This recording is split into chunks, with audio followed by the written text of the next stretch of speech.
just me, Aragon. I'm also joined by Dargon. Hello. Okay, can you see the stream? So, Can you see the draft right now? Because we've already got a Yasuo ban and an Asus ban from Carmel, and we've got a Nico ban and an Ari ban from AGSB.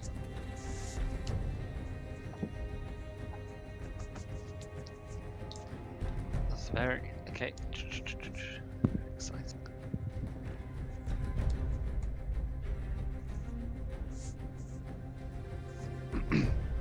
So, Kha'Zix ban coming out from Carmel.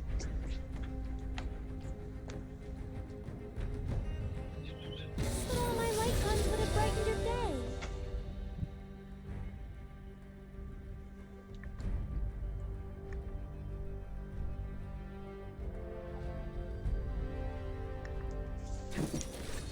Okay, first pick Zoe, out from Carmel. Now we come to AGSB with their first pick. I want to see whether we see Zyra Khan straight away. I think that will be the best choice for them. They go Kai'Sa. definitely NHX. Oh, the Kai'Sa pick. Yeah, the Kai'Sa pick. I would That's expect the interesting. Zyra Khan there. No Zyra Khan ban from Carmel. It would make most sense for them to pick the Zyra Khan, but also Kai'Sa, a very contested pick. It's not extremely surprising. And it's interesting because we've seen how well Vilfire Zyra has done in previous weeks. Yeah, exactly. So, changing up to the Kai'Sa, maybe it's a counter pick to the Zoe. Maybe they want a bit more mobility to be able to dive onto that squishy backline. So now that's a Jinx coming out for Carmel, along with their Vigar. I'm a bit interested there, actually, where that Vigar is going. I presume the Zoe is going mid. Is that a Vigar support then? Or is that a Vigar top even with that teleport taken? Could be a Vigar top. That would be a very interesting pick. Interestingly, I think, actually, Lemon Curd has opted for the Nunu. I thought it would be interesting to see him on a carry jumper, especially when last week I thought that Lemon Curd played extremely well. The MVP of the game, really, last week, I would say, about Lemon Curd. Definitely. His macro, he was all over the map. Exactly, he was helping always all in his the right place at the right time. So it's interesting to me that he would pick the Nunu, a bit of a safer pick, a bit of a more passive pick. But that doesn't mean there isn't lots of macro plays you can make on that champion that I'm interested to see for this game. Of course, and what he's done by picking a tank is opening up his top laner to pick a more carry-orientated champion. In fact, that would be very interesting to see from the top laner for AGSB, whether they could pick a more carry-oriented pick. So like maybe Rengar. a Fiora or a Kled's top lane. But is that a Rengar top, or what's going on here? That's that's what I want to see. As we round out with a Bard support. Rengar top. That's an interesting pick, especially into the If it is Garen. Rengar top, then yes, you're saying a carry top lane. Well, talk about a carry top lane. We've got Rengar here. Although I have to say the Garen counter pick coming out, it's interesting because of course with Garen's tenacity he can pretty much ignore Rengar's Empower D. And also the shielding helps versus his burst damage. And even Rengar's unempowered E with the slow, Garen can simply cleanse that with his Q. So actually, I would say that Garen is a good pick into that Rengar. He can potentially limit some of the carry potential that Rengar might have wanted to have. Definitely a smart counter pick. Especially when they need that tank, really. They need that tank. Where do you think that Kane's going? Do you think it's going to end up being a blue Kane, or do you reckon they're going to have a red Kane to try and help deal with the Nunu? Well, I presume he's going to go whichever one he gets first, as we're waiting for the spectator delay, of course. And so you have to look at the champions that AGSB have, and you have to say, okay, so where is Kane going to gank? Is he going to gank top lane? Is he going to meet the enemy jungler often? In which case, of course, he'd go red Kane. But if he keeps going mid, if he even ventures bot, then we're obviously going to see a blue Kayn, just from the fact that he gets those ranged orbs which make him go blue. It will probably be easier for him to gank the top lane, gank the Rengar, especially with that Garen, and perhaps also meet the Nunu, especially if Nunu is trying to counter jungle him, which Nunu can often try to do. And although Garen doesn't really have much gank support, he doesn't really have any slows, any stuns. What he does offer is a really healthy laning phase with his passive. So he can always make a play top lane, because as long as the Garen is playing safe, he'll always be high HP. Although, of course, as well as that, the Zoe, with their E-bubble, it's a very, very powerful crowd control ability. And on an immobile mage like Syndra, getting caught by that would signal death. Yeah.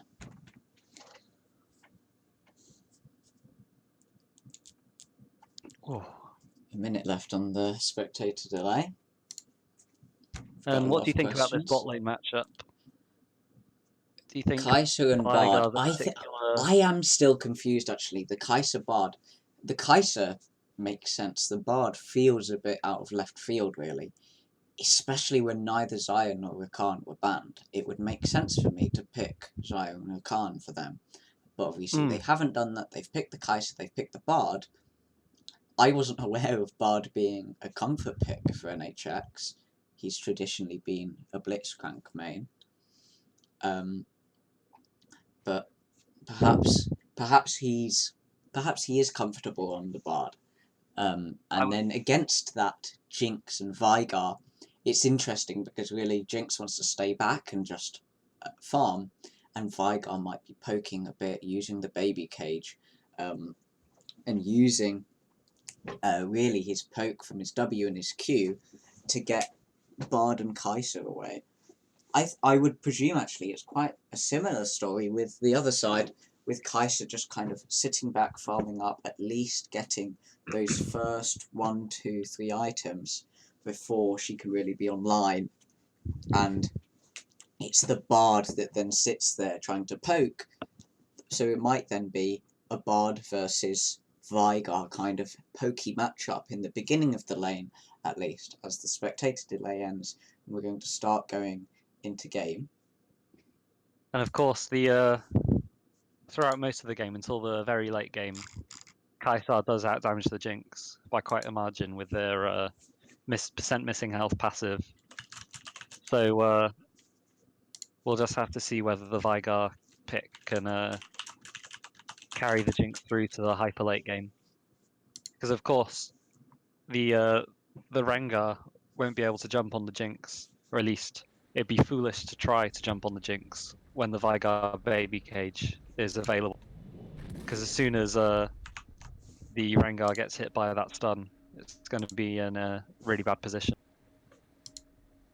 Because unless he chooses to build a tank Rengar, which is potential, however, I'm not really sure whether that's what we need. Okay, the game's just starting up just now.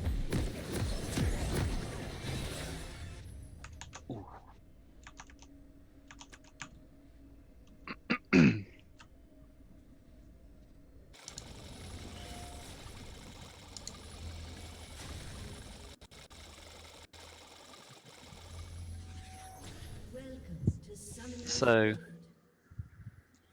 on the side of Carmel, doesn't look like we're going to be seeing any level 1 stuff. The Zoe's going straight to mid, the Garen's going straight to top. I want to pause now.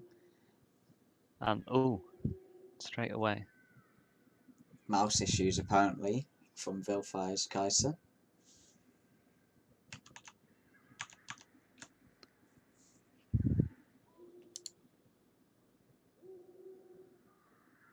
So we're... Oh, what are we seeing? We see Bards just standing in one of the entrances to blue.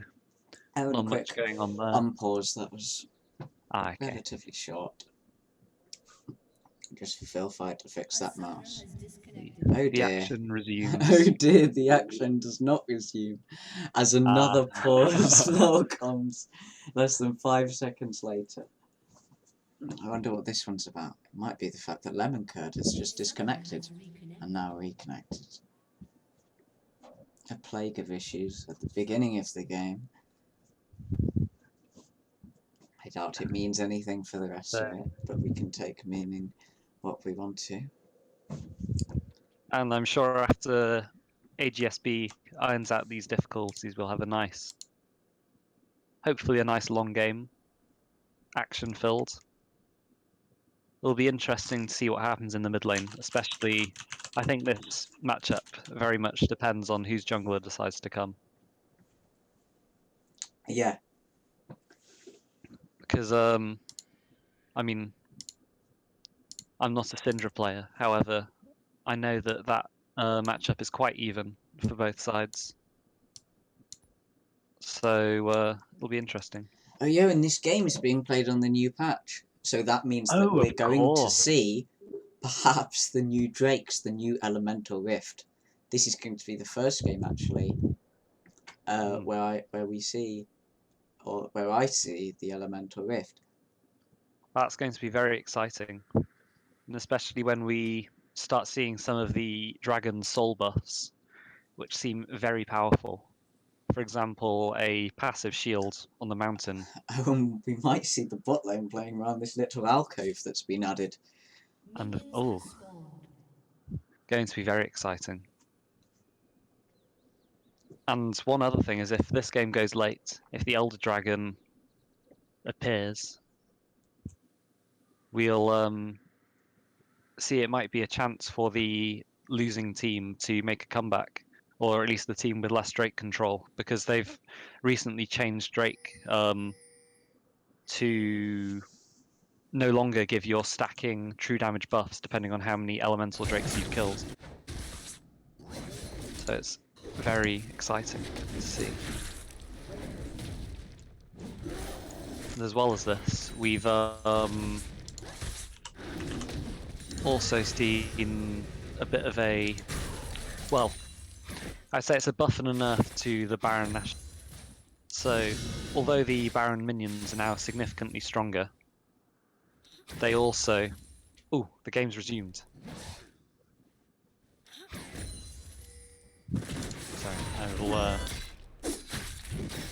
go back to looking at NHX.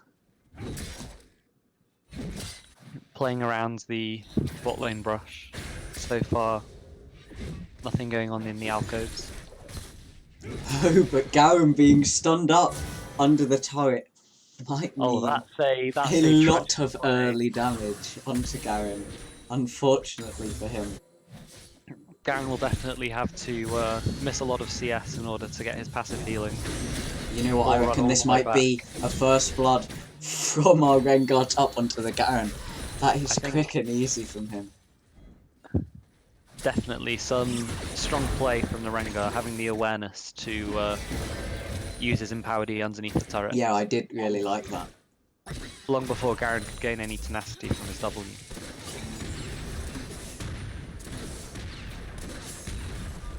We're just seeing some trading down in the bot lane. Yep. So far, no big commitment made. Just poking the CS in. Look, CS-wise, that early death from Garen has really cost him a lot. That is 6 to 17 early on, and we might actually see this Rengar get ahead like AGSB wanted him to. Oh, and interestingly, look, you can see the new red buff on Kayn. Oh yeah. Oh, we see Rengar moving down into the river brush, although he looks like he's backing off now. Maybe he clocks that the blue team have vision. So will we... We see the Rengar just moving back into the top lane, collecting the big wave of CS that Garen has given to him. And so far, not much jungle action.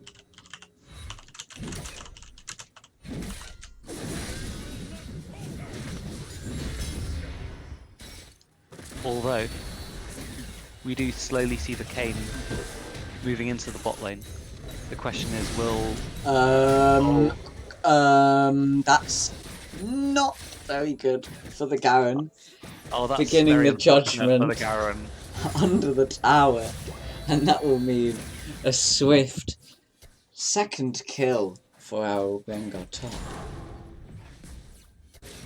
So I think we'll now definitely see the snowball rolling, not just with the Nunu, but also with this Rengar top. 2 kills before 5 minutes. It's definitely going to be much harder for this Garen to lane. Yeah, and unfortunately, for Carmel, I would say that the Garen is one of the picks that they kind of rely on to get this game ahead. Definitely And they're losing that particular vantage point for them. And you've also, especially if this Kayn goes... Oh, some into early damage there Oh. with the bot lane trade. A nice little trade. Back and forth from AGSB and Carmel. Definitely, and you've got to look at the Zoe and the Vigar, and depending on how much this Rengar can increase his lead, if he can at all, we might have to see some early Zhonya's Hourglass picks being I think made in this order mid to lane is survive. actually going to be the most interesting lane. I'm seeing some good trades here between Zoe and Syndra. I'm seeing some good bubbles and some good paddle stars from this Zoe. I think that's going to be the lane to watch, really. Definitely. Especially, I think Garen will... And now, with be playing Garen it safe. using a judgment under the tower again, I think unfortunately that's going to be his third death. As NHX cheekily comes in, stops the recall from Sarcio in the mid lane. And that definitely allows the Syndra to make a big lead. Just a Oh, yeah, small roam like absolutely. that. Especially, look, Zoe has no mana, so he's not really able to take this minion wave very easily. And I reckon Rengar's getting a couple of tower plates here, as tower shot goes on to the Syndra. Ooh. So the I Syndra assume it will just be the one does have tower the R plate. available. So the Zoe's definitely got to be careful. Absolutely. With the, Zoe gets the the R on the recall turret. off though. Now she's just going to start coming up to lane. I'd like to say, just take a look at the runes. Zoe's got Airy as her keystone as a fight breaks out between Garen and Rengar. I think the judgment is not going to save Garen. Actually, I hold my tongue. He does the judgment and he gets out. I can't imagine he's going to get out for long as he gets stunned up in the empowered bowler strike from Rengar. But luckily, as we could see, the enhanced tenacity on Garen's W helping him to escape that situation. Yeah. And definitely, if Rengar hadn't got this early lead, that, that is a would tower really... dive from Rengar. He's going to get a kill onto the Oh. Garen as another bot lane trade. But Vistalix is running for his life. Vigar's And already died, Syndra and that is two things going on at the map at once. That's really nice from the bot lane of AGSB. Get that 5-kill lead at 8 minutes and So cement now... themselves as the forerunners of this particular game. Definitely. And although, of course, it was the mid laner that got the kill, they're showing that both side lanes can have a lot of prowess here, a lot of... as we see the NHX. Is he going to make this tower dive happen? It seems that the Vigar is aware of this. And the Bard has to move out. But yes, we can see that both side lanes are, at least now, winning their lanes. So it'll really have to be this mid lane Zoe that can really keep this game going along there for I think Carmel. the Zoe has shown some prowess on the champion as she gets a bit of a gank here from NHX on his signature Bard. Oh, NHX almost taking a second tower shot there, just avoids it. Ooh. And that means that Sarsia on the Zoe can just get out and not die to that particular gank. Hmm. Sarsia, though, far, very low. definitely. We see the pink ward placement. If we want to go over, the Kane can't really do much in this bot side river, considering one of the entrances is pink warded, and also the dragon pit. The dragon pit is also pink warded. The only way this Kane is going to be able to get to either to invade their jungle is through the long bot lane pathway, which of course is also warded by a regular ward. And we see another kill coming out for the Rengar in top lane. It's, yeah, the snowball is definitely rolling. Yeah. However, if anyone's able to pick up that 900 gold bounty on the Rengar, it's going to be You know what? Look at Rengar's items. He's got a vampire scepter and a serrated dirk. Now I'm wondering, does that mean he wants to go for that new item, the sanguine blade? I want to see that in action. And for those of you that don't know what sanguine blade is, that basically gives him mega buffed stats, including really high attack speed, when he's against only one enemy. So if he's against more than one enemy, then he doesn't get those stats, but against one enemy, like he is right now, against the Garen, it means that he's able to kill Garen with even more ease, which I don't think he necessarily needs, as he kills Garen rather easily right now. Anyway, Vigar now, unfortunately, in a tough spot there, and Vistalix on this Jinx is just going to get caught up with the Tempered Fate from Bard, and that's a triple kill from Kai'Sa, as now Syndra getting the ultimate off, but the Zhonya's from Sarsia will save her. That's a broken stopwatch, and Sarsia on that Zoe will just survive from the ultimate from Syndra. That was a beautiful stopwatch, I'll say, and I think that Sarsia is really proving themselves to be perhaps the best player on the side of Carmel. Definitely. I think that we can, if we look at the scoreboard, we're seeing that although the Zoe is losing in CS, the Zoe is known to outscale the Syndra. Not necessarily a wonderful sleepy trouble bubble from Zoe, but unfortunately won't be able to get up in time because of that Kai'Sa. Although Kai'Sa was on no mana, there could have been some things done. But I appreciate the fact that Sarsia realises perhaps that's not the best idea. Let's get out of here. Jinx, and that's still just farming up. In fact, we've kind of overlooked this Jinx. The Jinx is 172 CS, so it's not that bad for them. It's only got one death. I would say that Jinx perhaps could actually be a point of confidence for Carmel, and a point where they could actually try to gain the lead, especially if they start fighting with some team fights. We look for a Kayn transform around this point, really. I can't imagine it will take too much time from now when Kayn gets his transform off, and then they can start looking to team fight, especially if Kayn gets that red Kayn form off. Red Kayn comes out, then we have such good team fight with the Jinx, with the Vigar, with the Kayn, even with the Garen. Kayn's just getting a couple of orbs now from the Bard, not really going to result in any kills. As now this could be a kill onto Zoe from Syndra inside the bubble, and unfortunately for Kayn, that is just a kill onto him. Just wrong place, wrong time, I'll say. And it might be wrong place, wrong time now for Garen, who's nearby this ultra-fed Sanguine Blade Rengar even, who, remember, he now has a Sanguine Blade passive up. He's buffed against that Garen for Garen being alone. And that's going to be the 7th kill. We could see the attack speed from the Sanguine Blade coming in, although obviously it didn't matter too much. Oh, and that's an elemental, this Rengar is. An elemental an elemental rift. That's Mountainous Rift now, and that's the first time we're seeing it really. So, in case you don't realise, there's now going to be extra walls up around the map. Only in the jungle, there's going to be extra walls up also around the Drake pit.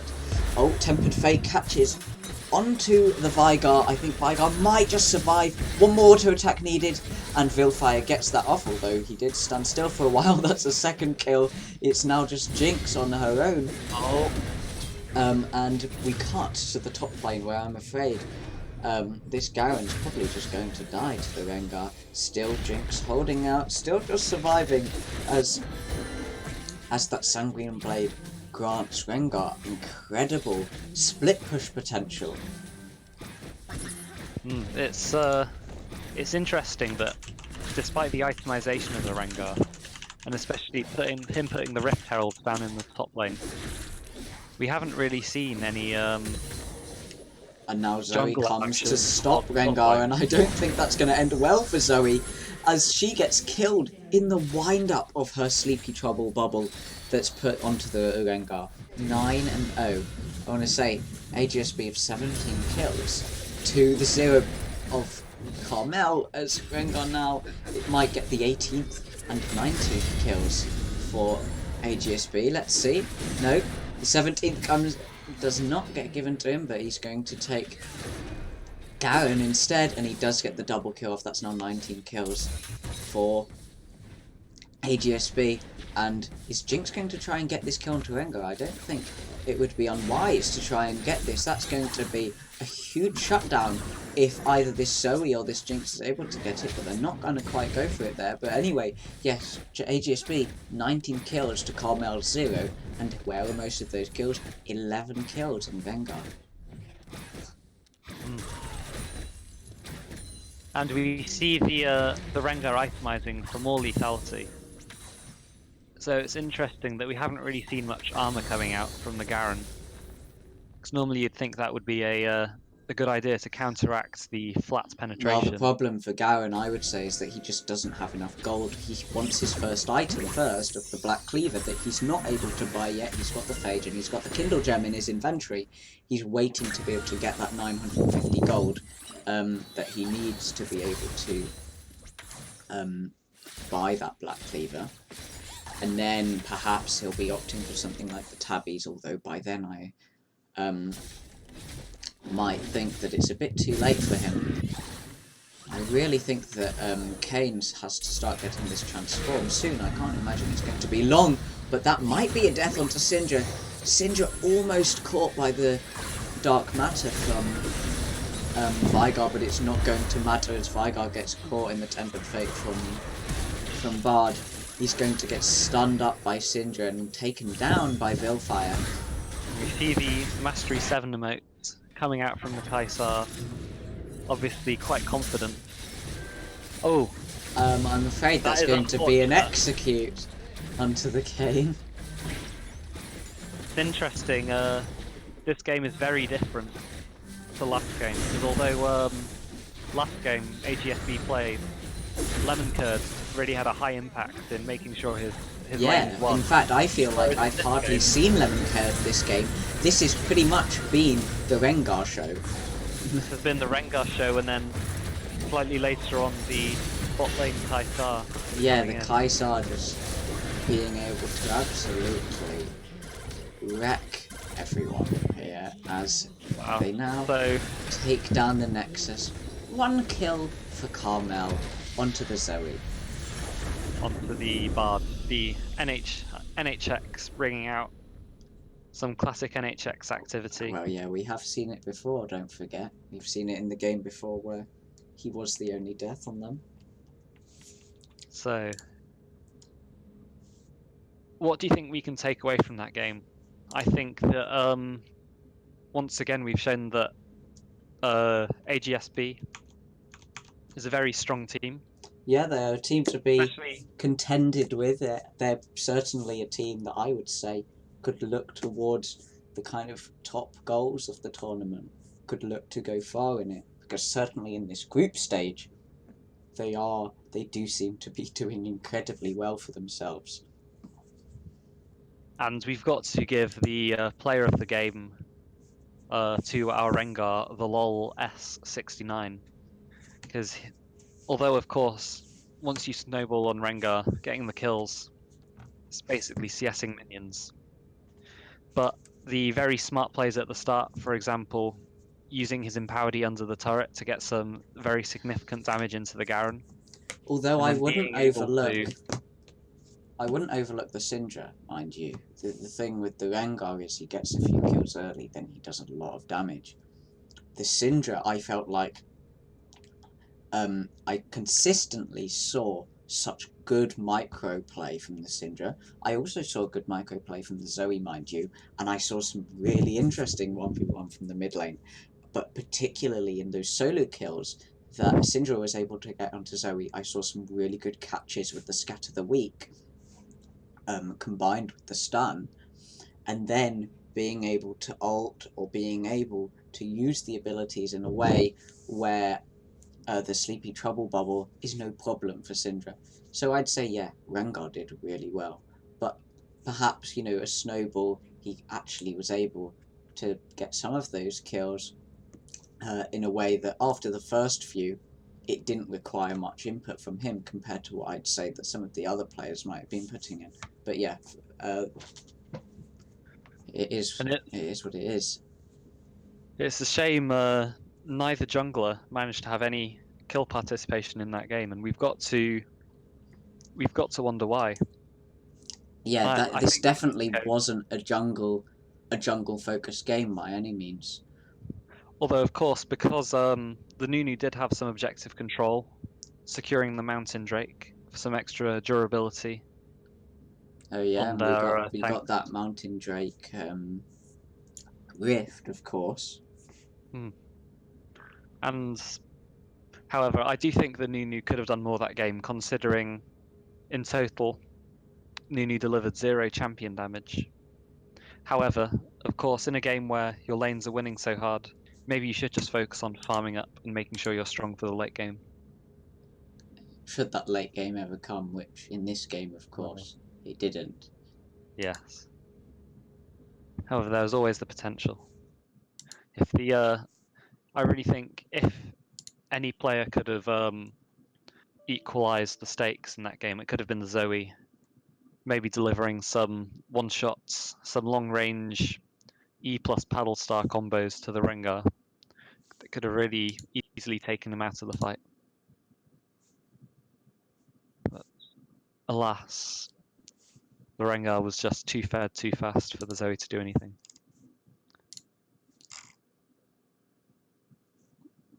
Anyhow, you can probably stop there. Yes, I hope you've enjoyed watching AGSB versus Carmel Esports.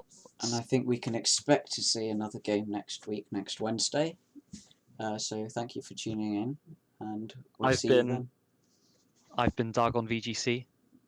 Yeah, and I've been Aragon.